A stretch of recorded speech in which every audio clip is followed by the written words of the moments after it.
Good morning to all of those joining us this morning. The best way to view this is in gallery view, because we're hopeful to have 4 of us on the sofa for you this morning. So if you could just make sure that your viewing pane is switched to that, it will make it so much easier for you to view us each speaking. So welcome to the third in our series of the On the Sofa Patient Capital webinars. For those of you who don't know me, my name's Carina Cobbold. I am a partner here at Mills & Reeve. I'm a development lawyer by trade, although I also head up our patient capital group, which forms part of our real estate investment sector. I'm passionate about patient capital, so much so I'm in the middle of my own form of patient capital investment. So if you hear my lovely team of builders who are helping me restore a beautiful old Georgian house, I apologise in advance. So as I say, this is our third, and today we're discussing institutional and fund investment and how patient capital plays into those opportunities. We'll be concluding the series next Thursday, again at 10 o'clock, where I'll be joined by my colleague Tom Nash and also Ian Keys of Bidwells to discuss patient capital in the context of colleges, agricultural estates, and also overseas investors. A little bit of housekeeping before we start. I can just see we've had some other people join us, so I did just say at the beginning, for your ease of viewing, gallery is the best form of view panel, so please do that. It is being recorded, as those of you will have heard right at the beginning, so if you don't hear enough of us today, there'll be an opportunity to hear more once we send you the link after the event. At the bottom of your ribbon, you'll see there's a Q&A ability, so if you have any questions, please pop those in there. I promise to do my best to weave them in if I can during the course of the discussion. We sometimes have a little bit of time at the end, but I always promise to let you go by 11:15. So if we run out of time, I will just take those questions offline and speak to my panelists today. If you leave your name in there, that enables me to respond to you directly. So if you're happy to do so, please do. If it's anonymous, unfortunately, if I don't get to the question, I won't have an opportunity to follow up with you. And then lastly, we really appreciate feedback. So when you log out, there'll be a very short feedback form. Please take the time, if you have it, to give some comments on today's session, and also anything you'd specifically like to hear next week in our finale in terms of our series, and anything else you want to hear from Mills & Reeve in terms of webinars going forward. As I said at the beginning, we're hopeful to have 4 of us on your panel today. We've got our 4th person joining, Anna. So I'm very lucky to be joined by 3 additional panelists today. The first of which is Alistair Meadows, who you will see on your screen. Ali's got over 25 years international real estate experience in both the UK and Europe and Asia and the Pacific, including 15 years based in the city at Cushman and Wakefield, where he headed up capital markets, Australia and Sydney. He then moved to Jones Lang LaSalle in 2010, where he's spent his time since, and he's had the roles of Head of International Capital Group for Asia, Pacific and Singapore, Head of Capital Markets in the UK, as well as Head of Investor Clients, UK, Europe, Middle East and Africa, which is his current role. As well as being a member of the RICS, he's also a member of those well-known property forums to us, the IPF and the BPF, and Cambridge University Law Society Whitehall Group. Alongside all of this, as if his day wasn't busy enough, he's a member of JLL's UK Management Board and also a sponsor for Gender Balance, UK Life Sciences and Government Cities as a board sponsor. So welcome, Ali. Next, joining us this morning on our sofa is Anna Rule. Anna is Head of Real Assets at Railpen and is responsible for implementing the long-term property strategy and managing Railpen's property portfolio. Alongside this, she's also developed their in-house property investment capabilities, which enabled the internalisation of their property portfolio back in 2017. And in addition, alongside both of those roles, she also oversees the Long-Term Income Fund. She joined Railpen in 2017 with 20 years investment experience, and before that held a position of Senior Director and Fund Manager at Aviva, where she was responsible for a range of direct and indirect real estate portfolios. So I think you'll agree with me, we've got some great panellists with us this morning in terms of our external speakers. In addition, I'm also joined by my fellow real estate partner, Charles Staveley.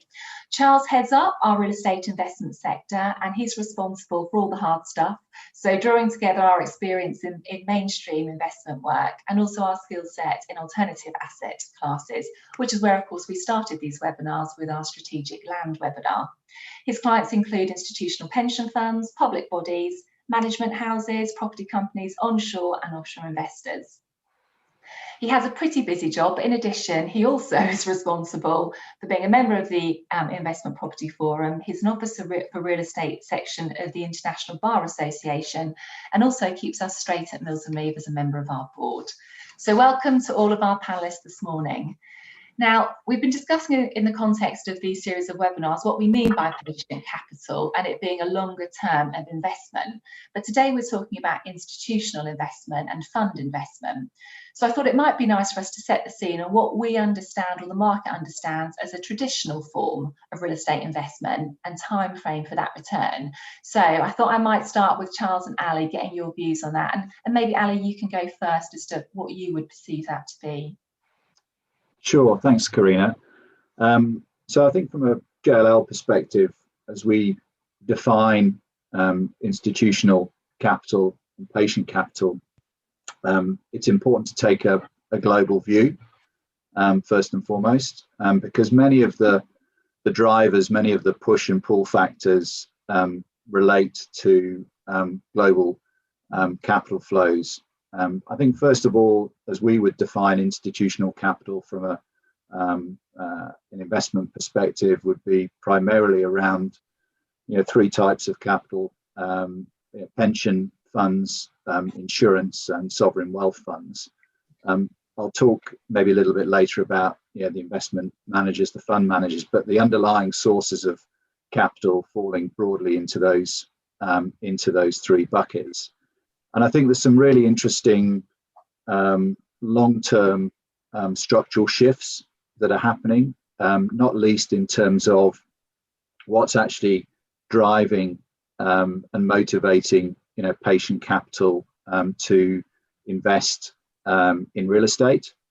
I think the first thing maybe to talk about is around the continuing increase in allocations to real estate, and to understand why that is from institutional investors. I think that's a mixture of different drivers around the benefits of diversification, the hunt for yield in a very low interest rate environment, and I guess the long-term stable role that real estate can play from a risk-adjusted basis. So we spend a lot of time from a research and strategy perspective to look at these key themes and trends and insights in terms of ultimately why are we seeing what we're seeing across our real estate markets in the UK and globally, driven by a lot of those sort of push factors behind institutional capital. Okay. Charlie, is there anything you would add to that from our perspective? I suppose looking at it historically, and as my team will point out, I'm good at history because I'm so old these days. But historically, so I agree. I think possibly looking at the last 20, 25 years, I mean, traditional real estate investment has been a sort of buy, manage, sell model of typically mainstream asset classes for the types of investors we're talking about. I mean, I'm generalizing usually, but that's typically been in offices, retail, industrial, and the like. And their time horizon's been more of a sort of anywhere between 3 to 7 years, typically.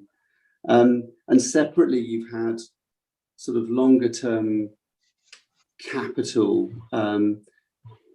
which has tended to be the reserve of a different type of group of investors. So the annuity funds historically, family offices, and then larger charitable and endowment funds, certainly which we've had a lot of experience with. And they've had a different time horizon and a different requirement. And they've been able to acquire assets and just hold them because they're going to wait. And I think that's for me sort of being the precursor, if you like, to patient capital as a thing for primarily for institutional funds and moving in that direction. And the other thing I'd just say is that longer term income capital over that 25-year period tended to favour alternative asset classes as we used to define them. And I think probably the lines between mainstream and alternative asset are blurred now, and they're just asset classes. But ground rent portfolios, student accommodation, infrastructure, obviously, and land, just to name a few, have been more longer term capital sort of asset classes. Great, thank you. And Anna, if I can come to you, good morning. Thanks for joining us this morning. Hi. No problem at all. In the context, we just heard about sort of the short and the long-term types of investment that different funds have made.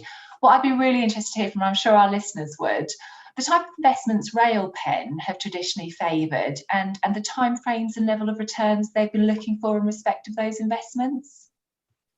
Yeah, sure. Well, thanks, Carina, and thanks for inviting me. So at Railpen, we have largely, I suppose, two main pools of capital for real assets, what we term real assets. One's looking for a growth return and invests in assets completely across the real estate spectrum. It seeks a minimum total return for standing investments, so up and built investments of 4% above inflation over the longer term. The other pool of capital that we have is looking for more cash flow type matching strategies on long duration assets backed by either real estate or infrastructure. Ideally, those cash flows are inflation linked and let to investment grade credits. The return required for this pool of capital is obviously generally just inflation. It's a lot less, inflation plus a small amount. So I think we're quite different. I think both areas, as you'll see, seek a total return over the longer term and are not benchmark driven. So we look at things over a longer term horizon rather than very much a shorter term, as I say, slaves to benchmarks. No, that's really helpful. Thank you. Maybe, Anna, can I come in there and just ask you, so I was just talking about alternative asset classes as sort of more typical of longer term capital. Increasingly, patient capital is referred to in the context of infrastructure and illiquid assets. Are there other real estate asset classes you foresee fitting patient capital? And if so, why? And then maybe I'll come to So I think, Charles, I think from my point of view, you've hit the nail on the head. It's alternative real estate investment, and that does, in my mind, include infrastructure. It's one of the most notable, those are the most notable areas for patient capital. So it's the likes that you've touched on, purpose-built student accommodation, it's healthcare, social affordable housing. They're really good examples. Equally, something like renewable power generation is a really strong diversifier to traditional asset classes. Again, where you can get long duration cash flows, particularly where there's a societal benefit from either employment, housing, education, health and well-being, climate change. I think, outside of that, I think those happy to make strategic land holdings for future mixed-use developments, that's another really core example. That requires a very different view. That requires at least a 7 to 10 year view, but the investor has to be prepared to suffer the J-curve effect of suffering costs effectively early on in the project. So those are the really, I suppose, the kind of the two key areas for me. Thank you. Whether Ali's got anything further to add on that? Yeah, I think under the descriptors of resilience and responsible investing, I think picking up on a couple of those themes, Charlie and Anna, resilience has been a well-used word over the last 12 months, and we've seen a significant disparity in terms of the different sectors and resilience over the last 12 months. But ultimately, long-term patient capital is looking to build resilience into its real estate portfolios and allocations. I think the other theme about acceleration and resilience has been a big pickup in the last 12 to 18 months of increasing allocations to what probably shouldn't be seen as the alternative asset classes. And those are the asset classes, as you've described, that are underpinned by long-term demographic shifts, infrastructure improvement. So whether that's around living, logistics, life sciences, data centers, healthcare. And I think ultimately institutional investors are looking to those sectors to deliver that resilience, but also looking at it from the perspective of delivering sustainable long-term cash flow ultimately. I think the other element clearly around responsible investing and ESG and sustainability, you can link to that. So both from a regulatory perspective and a corporate sustainability perspective, what we're also seeing now is how ESG is very much front and center now of those long-term investment strategies and decision making. I think as a consequence of all of that, a number of the the institutional investors are looking, I guess, at their real estate models in terms of ultimately how do they access some of those alternative asset classes, because many of those need strong operational capabilities and expertise.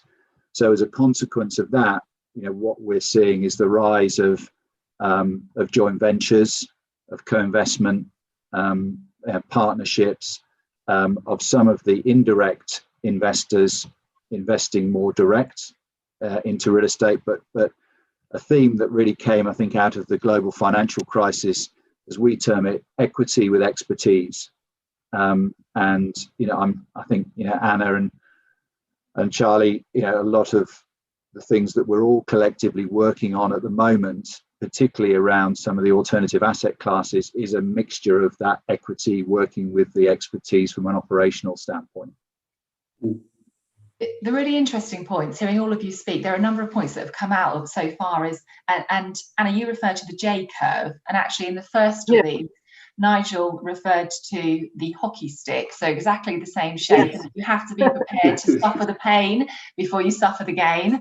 And then we're talking about resilience. And of course, in order to be in a position to invest in a market of this nature, and actually a patient capital, a longer term investment, you have to have a resilience about the nature of the investment and the nature of the investor, which then feeds into, Ali, your point regarding mixing the equity and the experience, because you'll only build resilience on the basis you have all of your ducks in a row to fulfill that. And you briefly touched on there about joint ventures being something which you're seeing more of. A question for both Anna and Ali. Do you think there will be other types of fund, or what type of institutional fund and institutional investors might be attracted going forward to patient capital investment in real estate? Will it just be joint ventures in nature, or will there be other themes emerging from the type of investors who choose to invest in this type of real estate asset? Shall I sort of, I suppose, give my view a little bit? I think what Ali talked about is very much the societal benefit and those really wanting strong ESG credentials. I think we're seeing so much more of that across the board. Our beliefs at Railpen are that, you must have strong ESG credentials, because that ultimately improves investment returns, it reduces investment risk. We're able to make a real positive impact on the future world our beneficiaries retire into, and it also impacts Railpen's reputation as a responsible investor. So I think that's hugely important at the moment. I think again, as I touched on earlier, outside of real estate, investing in renewable energy assets also contributes to our responsible investment in climate change strategies, be it onshore wind, solar, biomass. So there's obviously definitely merit in that. I think, the strategy that patient capital is most suited to is most certainly asset owners, such as ourselves, pension funds, it's sovereign wealth funds, it's family trusts, endowments, and examples of that as such some of the the university colleges. I do see many more sort of joint ventures happening, particularly where there are landowners that are holding land for the long term. I do see more of that happening, for sure. I also think, there's definitely and coming back to your, I suppose, main point of your question, Carina, is a clear need for the UK that needs a new kind of fund vehicle that gives investors the structure that they need to invest in illiquid asset classes. There's things such as in the US, the US Collective Investment Trust. So that's my sort of take on it. I don't know whether Ali's got anything sort of further to add on that. Yeah, thanks, Anna. So no webinar would be complete without a few stats. So I'm relying on you, Ali, to add the stats for me. So our recently released JLL's House View on Indirect Capital, which is focused on sort of global institutional sources of capital. We looked at the 100 largest institutional investors, and we looked at their current allocations to real estate. And many of those are under allocated to real estate compared to the average. The average is at about 10.6%. And so we said, okay, if those 100 investors reached an average of an 11% allocation, what would the consequence be? The consequence would deliver another $920 billion of capital to real estate. So one, that feels quite good to be working in the real estate sector because there's lots of money. I think though that creates challenges and opportunities. And then coming back to Anna's point about partnerships, one highlight that we've partially touched on is this theme about public and private sector partnerships. I think if you look at the post-pandemic world in the UK, the political agenda around levelling up infrastructure, transport, housing, none of that's going to be achievable unless there is collaboration and partnership between the public and private sectors and quasi public sector groups, whether that be universities or whether that be the NHS trust. So I do foresee over the course of the next 5 to 10 years, with that wall of capital globally looking to invest, the UK, despite Brexit, despite the pandemic, still ranks number 2 in the world in terms of total investment volumes after the US and ahead of Germany. That therefore it's going to be of paramount importance to find ways in which the public and private sector can achieve their respective objectives. But as always, with any partnership, there's got to be alignment of interest, and Anna will know that from many of the projects that she's involved with, and that's sometimes easier said than done. So I think the public and private sector partnerships will play a big part over the next 5 to 10 years. So from hearing both of you speak, it sounds like there are some things that need to be done, or some movement in terms of providing the right platform for these opportunities, but it's certainly there. And one thing, Anna, if I pick up on one of the points you made, you were talking about that there may be the need for a different type of fund which provides the support for these illiquid assets in order to provide that opportunity. Do you think there are any other obstacles or barriers in respect of that opportunity being fulfilled? And maybe, Ali, you can be giving that some thought in the background while I get Anna's comments first. Yeah, so I suppose from my point of view, I mean, the patient capital review definitely highlighted pension schemes as an important source of patient capital, but it also identified the barriers holding back investment in long-term illiquid assets. I suppose as long-term owners of capital, pension funds, as I said earlier, are ideally placed to reap the benefits of investing in a long-term way, and build a portfolio of assets which can provide stable cash flows, the diversification benefits for the next 15 or even I suppose 50 years. I think, what's happening is you'll see in the market, there's a shift from defined benefit, DB, plans, pension plans, to the defined contribution, DC, plans. And that's currently underway in the UK pension sector. And there's no doubt that's affecting the range of investment opportunities available to pension holders. I completely support the ultimate goal of increasing the supply of patient capital in the UK economy. That includes tackling the continued barriers, holding back DC pension savers from investing in illiquid assets. So, as I said earlier, I think there's a clear, to me, the UK needs some sort of new fund vehicle that gives the investors, the structure that they need to invest in illiquid asset classes.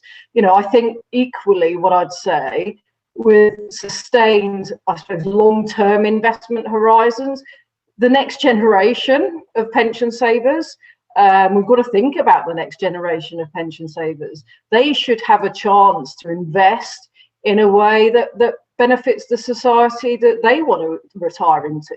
That's going to be hugely important to them.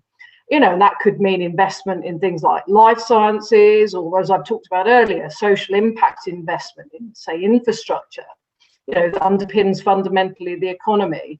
I think that's going to be very important for the next generation of pension savers. So hence, my view is that, it's clear to me the UK needs some sort of new vehicle for this. Thank you. Anything you'd add to that, Ali? Yeah, I think, again, just coming back to public sector and government, I think, for example, the launch of the new Office for Investment last year, to further encourage and facilitate, international capital to the UK, particularly around science and technology, I think has an important role as a catalyst, as a facilitator. So I think that will be interesting in terms of what type of opportunities that will create for institutional investors over the next few years. I think just a general comment, as institutional investors are looking across, public, private debt and equity strategies, they're evolving, they're changing all the time. The one area that we've seen strong growth in over the last couple of years is the growth of the real estate debt funds, and again, looking at diversifying and ultimately delivering, the best risk-adjusted returns. The debt markets have seen a lot of capital being raised for debt funds, and in anticipation of the distress that we will see over the course of the next year or two, I think particularly in the retail, leisure, hospitality, and ultimately credit opportunities from there. We've also seen a lot of capital raised in anticipation of that as well. So I think two parts. One, the role of government to create opportunities for institutional capital to invest either alongside or into a club or a co-investment vehicle. And then secondly, the different segments or the different buckets that institutional investors will look at simultaneously, in which to gain what they believe is the appropriate exposure to real estate to match their long-term investment horizons. Thank you. Carina, can I just come in there and ask? I want to ask Ali a question following up from something you just said. In your stats, you mentioned that the UK was number 2 as an attractive place to invest for global equity. Has that been impacted at all by us leaving the European Union? And does that factor in any impact upon occupiers wanting to be here, or indeed coming here, say in life sciences, as well as other sectors in the market? Yeah, good question, Charlie. I think I'll take the investor question first and the occupier one second. So I returned to the UK on the 1st of January 2017 from Singapore, having spent 17 years in Australia and Singapore. And most of my friends and colleagues in Asia, bearing in mind that was 6 months after the referendum, just said, "You must be mad. What are you doing?" So we've lived through 17, 18, 19 of the Brexit years. We've lived through the pandemic in 2020. So if there was ever going to be an impact on the UK's position on the global real estate stage, we would have definitely seen it over the last 4 years. I think some real cause for optimism about the UK is the fact that it has retained its appeal, it's retained its position, if you like, as being in second place globally in terms of investment volumes. The other barometer, Charlie, I think the long-term average, the 10-year average of international capital as part of the total investment volumes in the UK have been around 45 to 50%. So broadly speaking, half of the investment activity in the UK involves international capital. And over those 4 years, that has remained stable. So again, if there was going to be a fallout, if there was going to be an impact of that money going to, say, France or Germany or other destinations, we would have seen it. So I think that's important to note. I think the appeal of the UK remains, and many of those remain sort of long-term appeals, rule of law, tax, transparency, etc. On the occupier side, Charlie, again, I remember back in 2017, there were various, worst case scenarios particularly around financial services leaving London and relocating to Frankfurt or Amsterdam, and they range pretty wildly in terms of the potential risk. I think the reality is that whilst clearly we're seeing a significant shift in terms of the future of workplace and offices, we haven't seen that manifest itself in terms of large-scale moves by banks to those locations. And again, I think that's about the enduring appeal of London as a global city. I think it's about talent, how you look to recruit and retain talent. And London still has a fantastic pool of talent. Nonetheless, it would be pretty naive to suggest that we're not competing for global capital, or we're not competing for global occupiers. And therefore, again, I think sort of back to government and government policy, particularly around science and technology, we have to be able to attract world-class organizations to the UK. And we are in competition with other cities, with other countries. And I think the next couple of years, in terms of stimulating the recovery and stimulating the growth, it's going to be of paramount importance to make sure that we can attract those large global occupiers, whether that's in pharma, whether that's in tech, really to sort of be the accelerant for that recovery. Thank you. And I'm going to skip to my last question, but I know we've got some questions in the chat. So my last question is open to any of you to answer, and it's picking up about growth and forecasts. And it would be remiss of me not to recall that we had our budget last week, and that the Office of Budget Responsibilities were forecasting, and I'll just read, a swifter and more sustained economic recovery, with a predicted pace of growth expected to reach 7.3% in 2022 and predictions for 4% this year. So I would be interested to know from each of you, what your own predictions or forecasts are economically over the next 12 months. See if you agree with what we're being predicted, and also what impact do you think that prediction will have on real estate investments, either in general, whether it's of short-term investment or if it's a more longer patient-term investment. So maybe Anna, can I come to you first? Is that okay? Yeah, sure. I'm not one usually for giving specific forecasts, but I will give you my high-level view. Look, I mean, there's no doubt, I think, that the fiscal giveaway was more perhaps than forecasters and economists anticipated. And, you know, there's no doubt in my mind the economy is set for a rebound due to, you know, there's definitely a raised household and business confidence. I think the OECD released, I think, a new set of forecasts on Tuesday that predicts the UK's economy will grow by just over 5% this year.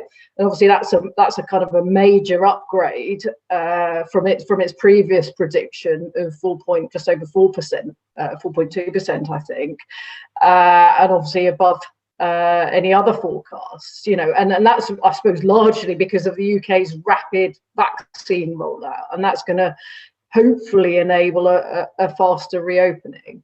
You know, many people have alluded to this being, you know, akin to the Roaring '20s. I'm not quite there, but you know, I do think you know, we should see a good rebound. You know, this will then obviously there'll be a knock-on for public finances, as obviously more economic activity means more people hopefully in work, reducing public spending on furlough benefits, and obviously there is the increasing tax revenue side. But look, I think I've got to balance that a little bit by saying the pandemic no doubt has destroyed the economic capacity, and it's structurally altered some demand. You'll have read about it, you know, in the papers. You've only got to see kind of John Lewis's figures today. You know, there are some permanently affected structural changes. So there's going to be very, very different return characteristics from different asset classes within the industry, in my mind. And that's a kind of continuing theme, I think. I think what I would say, and I'd probably link into a little bit what Ali said earlier, I think fundamentally, with interest rates set to stay low, generally, real estate income does, and I believe will, retain its broad appeal to investors. You know, I do believe we will be moving into an inflationary world, and in that scenario, generally real assets do offer a close correlation with inflation. I think, you know, the spreads and the relative value point that Ali made earlier is certainly compelling for real estate assets. And I believe that, you know, that should hold us for the longer term. Ali may have interested in your view. Well, thanks, Anna. I'm pleased you went first, because I'm not an economist. So I'll give I guess a sort of, you know, direct real estate view, if you like. And the caveat, of course, is that any prediction is going to be wrong. So we have predicted total investment volumes across the UK market this year of £55 billion. Last year, back to the theme of resilience, we actually saw just under 44 billion of transactions, which was actually only 15% down on 2019. Now, bearing in mind where we were in the middle of the year, we thought we'd be about 40% down. So, you know, back to the theme of sort of long-term patient capital, that's I think good in terms of giving that underpin to the market. So we think we'll definitely see an uptick, particularly in the second half of the year, in terms of investment activity. I'd agree with Anna in terms of some of that, you know, that pent-up demand being released as we move out of lockdown, and we're forecasting a really, you know, very active second half of the year. I think what's going to be fascinating is there's no shying away from the fact that there is some very, you know, long-term damage that's been done to the UK economy, and in particular around, you know, leisure, retail and hospitality. What to me presents a challenge, but ultimately an opportunity is, what are we going to do with lot of the real estate that is either vacant or becoming vacant or is no longer fit for purpose? So I do think over the next 3, 5, 10 years time, particularly as we look at themes around urbanization, we look at themes around demographic changes, this whole wave of repurposing, reimagining of real estate, and what ultimately, going back to the theme of responsible investing and building communities, what role that each and every one of us can play within the real estate sector in terms of in some cases rebuilding town centres, looking at mixed use schemes. So if I was starting out in the industry 25 years ago, this would be an area I'd be fascinated to look to work in, because I think there's going to be some fascinating learnings, experience, and ultimately from our perspective, opportunities. Thank you. Now, I was going to come to Charles last, but unfortunately he's been saved by the bell as we are out of time. But so that his secret is saying, thank goodness for that. I'm not held. Lawyers don't like to be held to predictions. But I'd just like to thank all of my panelists today. I think you'll all agree, those of you who are listening, another fascinating discussion as we've had in our last two. We are now drawing to a close in respect of this webinar series. So our last one is next week, 10 o'clock, and it's with Ian Keys from Bidwell. So please do come and join Tom Nash and I on my virtual sofa. Last things for me to say is when you log out, please do spare me a couple of minutes for feedback. I really appreciate it. And if we do another one of these webinar series, I'd really like to tailor it to what you'd like to hear and who you'd like to hear from. So the feedback will help me do that. Lastly, just to say, please enjoy the rest of your week. And I look forward to virtually seeing as many of you as possible next week. Many thanks.